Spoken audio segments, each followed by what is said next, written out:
Kama ni kwa kuangalia kile ambacho alifanya katika mechi yao ya mzunguko wa kwanza, basi unaweza kusema Yanga tayari wana uhakika wa asilimia nyingi kubwa ya kuwa mabingwa kwa mara ya 5 mfululizo wa ligi kuu Tanzania bara, kwa sababu muda mfupi kuanzia sasa watateremka dimbani kucheza dhidi ya JKT Tanzania kwenye uwanja wa Meja Jenerali Isamuhyo jijini Dar es Salaam pale Mbweni, ambapo wananchi Yanga mabingwa watetezi wa ligi kuu Tanzania bara kwa msimu huu 2025-26 watatwaa tena ubingwa huo endapo watashinda au hata kuambulia sare. Ndio kwenye mechi ya mzunguko wa kwanza Yanga wakiwa nyumbani kwenye uwanja wa KMC Complex walishinda kwa mabao 5-0 dhidi ya JKT Tanzania, na hivi sasa wapo kileleni mwa msimamo wa ligi kuu Tanzania bara, kila timu ikiwa imecheza mechi 29.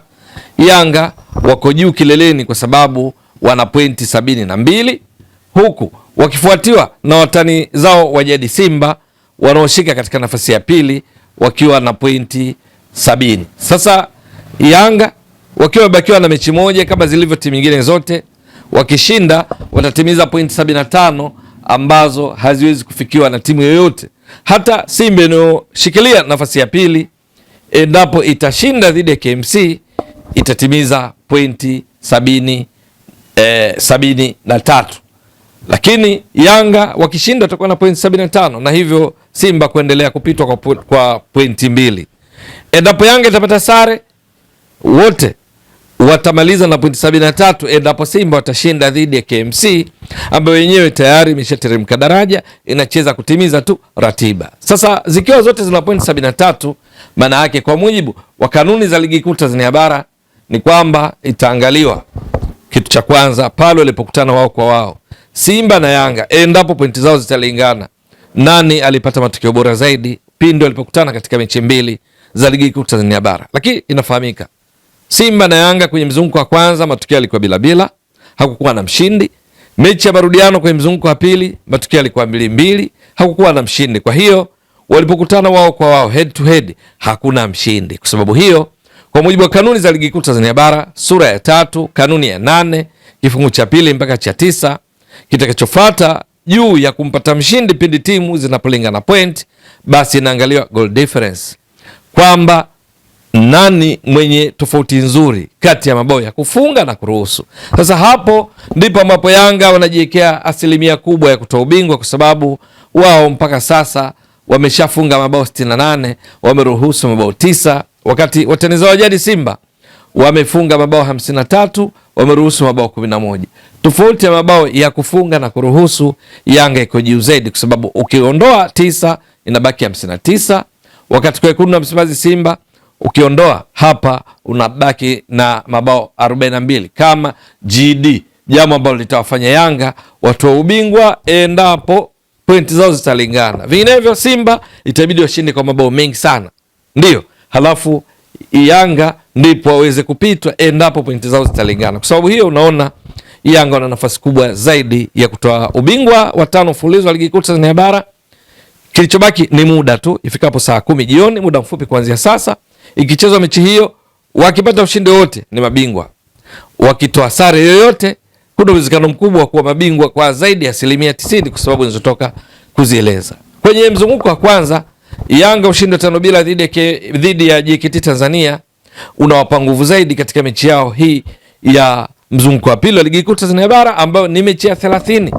Ikumbukwe timu zote katika ligi kuu Tanzania bara leo hii zinacheza kwa wakati mmoja katika mechi 8 ili kutimiza mechi 30 na hatimaye kuhitimisha msimu wa 2025-2026. Kwa misimu minne iliyopita Yanga imetoa ubingwa yote katika kila msimu kuanzia 2021-22, 22-23, 23-24, 24-25 na sasa 25-26. Bingwa atapatikana baada ya mechi za leo ambazo zote zitaanza kwa muda mmoja saa 10 jioni. Kwa sababu hiyo Yanga kwa kucheza dhidi ya JKT, endapo JKT hawatafanya tofauti, kwa maana kwamba hawatashinda, basi Yanga ni swala tu la muda kuwa mabingwa. Lakini hata hivyo haijaisha mpaka ishe. Ni kwa sababu gani? Mpira ni dakika 90. Ndio, hakuna aliyetarajia kwa mfano kama Yanga msimu huu miongoni mwa pointi za kudondosha, basi ingezidondosha kwa Dodoma Jiji kwa kufungwa katika mechi yao ya mzunguko wa pili, lakini Yanga ilipoteza katika mechi dhidi ya Dodoma Jiji, katika mechi ambayo Dodoma Jiji dakika 90 za mchezo walipiga mashuti mawili tu ya kulenga shabaha na yote alikwenda wavuni kuwapa ushindi. Bao la ushindi la Dodoma Jiji likiwekwa wavuni na mtokea benchi mchezaji wa zamani wa Yanga Waziri Junior. Sasa hata mechi ya leo dhidi ya JKT Tanzania, JKT chini ya kocha Ahmad Ally wako vizuri, na hasa kwa kutambua kwamba mechi inachezwa kwenye uwanja wa Jenerali Samuyo Mbweni jijini Dar es Salaam.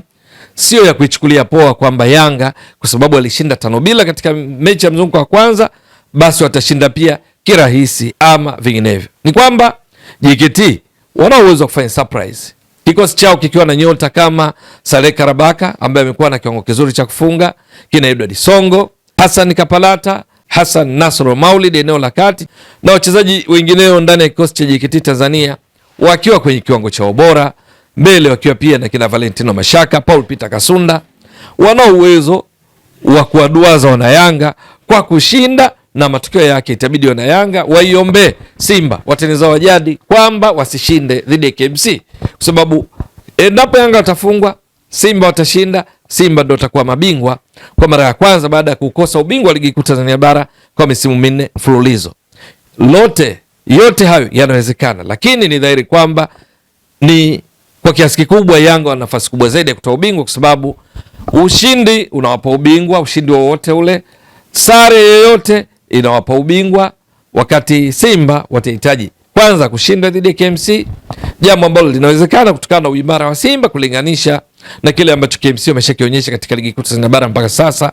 Wakiwa wamecheza mechi 29, KMC wana pointi 9 tu, yani hata pointi 10 hawajazifikia kati ya pointi 87 zilizopaswa kuwa nazo baada ya mechi 29, na walishateremka daraja mechi kadhaa nyuma kabla ya mechi ya leo ya kuhitimisha msimu. Lakini wakimaliza kazi ya kushinda Simba, kazi ya pili itakuwa ni dua, sala, maombi kuhakikisha watanizao wajadi Yanga hawashindi, hawapati sare, bali wanafungwa na JKT Tanzania. Kwa lugha nyingine, ubingwa wa Simba unategemea pia kiwango kitakachoonyeshwa na JKT Tanzania, dhamira ya JKT Tanzania kuishinda Yanga ambayo wao wenyewe Simba walipokutana katika mechi 2 hakukuwa na mshindi. Lakini kwa Yanga wao matokeo mawili ya ushindi ama sare, na yote hapo mikononi mwao yanatosha kuwapa ubingwa. Je, itakuwa vipi? Ni swala la kusubiri na kuona dakika 90 za mchezo katika mechi 8 zitakazochezwa